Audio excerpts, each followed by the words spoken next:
ناظرین، میرا حوصلہ افزائی کے لیے چینل کو سبسکرائب کریں اور بیل آئیکن کو بھی دبائیں۔ عورت کے چہرے پر تمام رنگ مرد کی وجہ سے آتی ہے، چاہے وہ خوشی کی ہو یا غم کی۔ کہتے ہیں کہ عورت کا کوئی گھر نہیں ہوتا، مگر حقیقت یہ ہے کہ عورت کے بغیر کوئی گھر نہیں ہوتا۔ جس طرح مردوں کو باحیا عورتیں اچھی لگتی ہے، اسی طرح عورتوں کو بھی باکردار مرد ہی اچھے لگتے ہیں۔ برداشت کرنا عورت کی فطرت ہے۔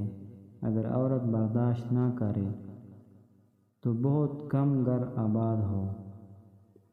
عورت کی اصل خوبصورتی اس کی شرم و حیا ہے، خوشی، اخلاقی اور اطاعت گزاری میں ہے۔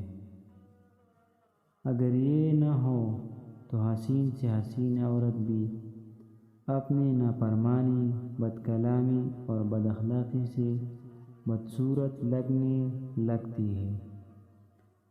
عورت شعور پا جائے تو فرعون کی گھر موسیٰ پال سکتی ہے۔ عورت کی بدصورتی یہی ہے کہ اس کی خوبصورتی ہر کوئی دیکھے۔ عورت اگر خوبصورت ہونے کے ساتھ ساتھ پاگل بھی ہو تو اس سے محبت نہیں، عشق ہوتا ہے۔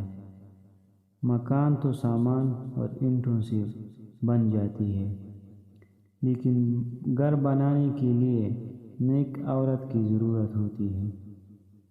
ایک بری عورت بے شمار مردوں کو گمراہ کر سکتی ہے، لیکن بے شمار مرد ایک نیک عورت کو گمراہ نہیں کر سکتے۔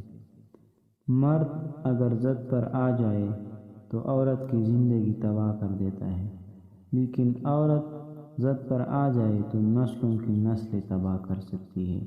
اگر ویڈیو اچھی لگے تو ویڈیو کو لائک کریں اور چینل کو سبسکرائب کریں۔